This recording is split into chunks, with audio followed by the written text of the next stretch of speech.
quarter time it seemed fairly even. They probably made more of their opportunities. Do you feel the shift in power, if you like, in the game was it an attitudinal thing on the part of your guys, or did you flick a few switches? What caused it, do you think? Firstly, I'll say I was really proud of the players for dealing with the whole game. There was a lot of ups and downs, particularly in the early phase. Thought they controlled a lot of the game, and we were hanging on for different periods. And I think when you're able to handle momentum swings, it obviously gives you much better looks. And then once we got the momentum, we were able to maintain it. So I was really proud of them. I think from halfway through the second quarter, I think we really controlled a lot of the game. After that, they obviously threw a few different things at us, but the players handled it, for the most part, really well. You stifled their inside 50s, particularly that second quarter. James Sicily was huge in defence as well. Yeah, they obviously resourced the midfield heavily, and they're very, very good in there. And that meant that our defenders were working in a fair bit of space, which his first half was obviously outstanding, and he made them. I'm not sure what Bevo would have said, but I thought that they had to change a couple of things just because of him, really. But the way that our defenders were moving the ball and getting it out of there, reasonably comfortably. So I thought we were quite mature. It was 97,500. So thank you for everyone that came out. It's the biggest crowd that certainly I've ever coached, or most of them would have ever played in front of. And the players just handled every aspect of the game pretty well. Whatever was thrown at us, whether it was tactical, whether it was even little things like score reviews or blood rules or all those little details in a game which you can lose your way. Even Bontempelli's first 5 or 8 minutes of the last quarter was, I think everyone was saying, "Oh no, here we go." And then, the fact that the players were able to handle things like that, I was just thought we showed a level of maturity which gives me a bit of confidence. Did you have a specific plan to curb Bontempelli's influence? We have go-to things that we would use, but he was playing. He's such a dynamic and dangerous player. He can beat you with total numbers, but normally he just beats you with impact.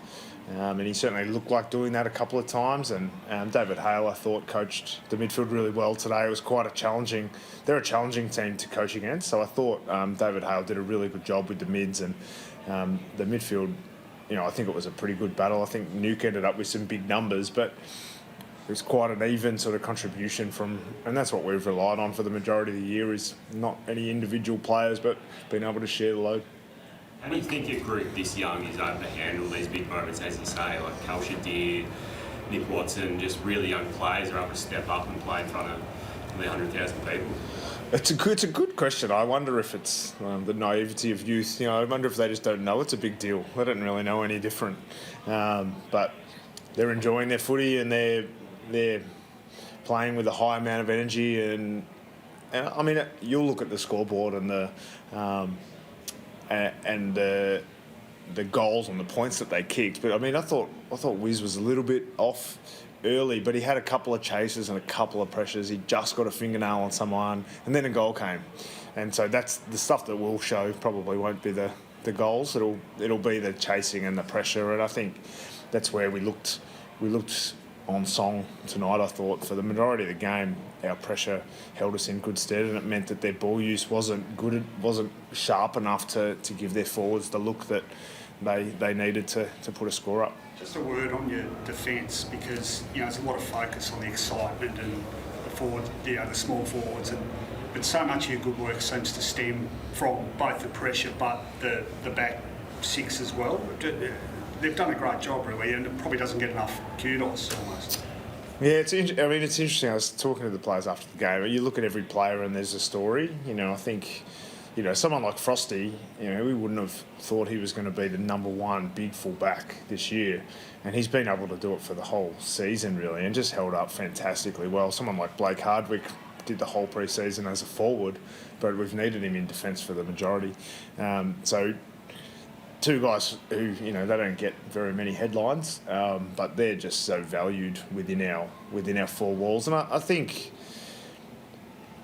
when you've been trying to build something consistent for a period of time, sometimes what you get is just a collective belief over the time, and I think the defenders have got a great confidence in each other. They've played a lot of footy together now, and so they trust that the midfielder put on enough pressure to give them a chance, and then they trust each other to win a half their contests and get it out of there quickly. So when you have all of those things working together for a longer period of time, I think that's what's given them great value as a collective.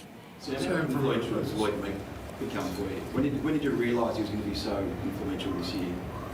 I mean, Meekie's another one with a good story. I mean, he didn't start in the team. He started playing at Box Hill the early phase of the year, and obviously the new ruck rule that they brought in, that you could come across the line with a bit more freedom has helped him. He's obviously big and strong, and that's his strength. But he's a guy who, from a work ethic point of view, no one would outwork Meekie anywhere. And so when you have that, and you've had it for, I think he played his 50th game last week or maybe the week before, 7 years in, and he's earned every one of his 50. He's not a guy who, like an early draft pick, who might get gifted a few early days. He's earned every one of those games, and now when you put his magnet up, you have a level of confidence that you know what you're going to get. And I think when you have ruckmen who are like that, it goes a long way to making you play consistent football, which we've been able to do. Sam, from a 0-5 start to the season, now you're at a 75. Yeah, I wasn't aware of the 0-5. That hasn't come up. It was. Is there any part of you that's surprised at what's happened this season, how it's unfolded? It's not the first time I've been asked if I'm surprised at the 0-5. It sounds really bad. But I did think we played some good football in that time, and we were right in a couple of those games, and we could easily have won a couple of them. So we knew that we were better than that. Did we think we were as good as we've become as quickly as we have? Maybe that would have been a stretch at the time. But I knew progress, and we all knew that progress was coming. Was just needed to click into gear, and we're obviously running on a fair bit of momentum at the moment, which is good fun. You're part of a side that in, say, 07, 08 really sort of exploded almost, found the self-belief and went on to achieve great things. Do you see parallels between that, and I don't mean you're going to win a flag, but do you see parallels between that and this group? Well, I think one of the great traps is to look backwards. What I know about the 07, 08 is we weren't looking back at anything. So I think this group has been outstanding at looking forward. We've been playing elimination finals for 10 weeks really, and we had a real one today, which is another step, maybe a slightly bigger step in the right direction for us.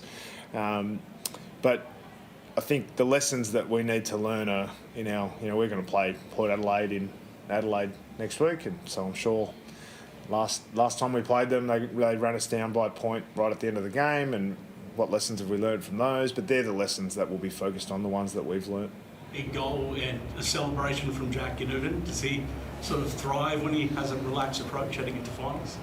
You guys will love to cover everything Jack Ginnivan, I'm sure. So, we know how he plays, we know how he celebrates, we know how he goes about it, and I don't think there's any surprises in anything Jack does. I actually thought he was enormously influential in the second quarter when he got up a bit higher. He went up closer to the stoppages, and I thought he was a big part of getting the game back on our terms. Not statistically necessarily, but if you look at his game impact through the second quarter, I thought he was one of the players that really led the turning point for us, and we actually got a lot of momentum from that period, and we really were able to maintain it for the rest of the game. So there'll be a lot of focus about his celebrations and where he has dinner and all those things, but we're very focused on what he does on the field, and we're wrapped with that. Is that his best celebration yet?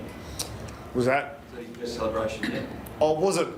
No, I've enjoyed some of his other ones. I enjoyed the ones that are, I like the ones that are from our coaches or from our other players, and I always like it when I know what's coming. I didn't know about that one, so, In all seriousness though, that was a non-issue for the club last night? Yeah, absolutely. I didn't ask, I probably should have. I wonder how many of our players went out for dinner to a public place last night. Probably, I would guess maybe half.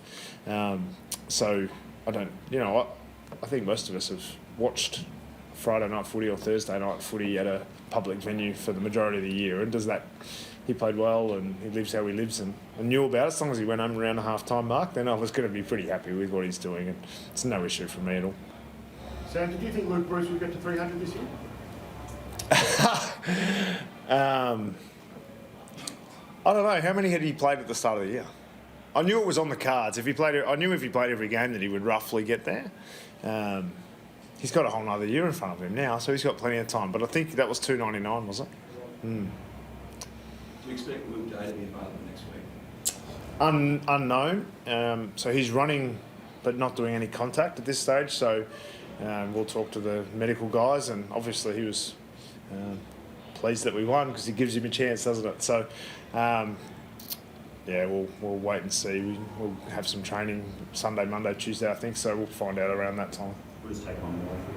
Can I just ask you, bigger picture one, but given you've been playing sort of de facto elimination finals, a lot of pressure, end of the long season, there's no doubt that pre-finals bias sort of given the bottom four of the eight a bigger chance than it used to. Do you feel that's a huge benefit to you over the next few weeks?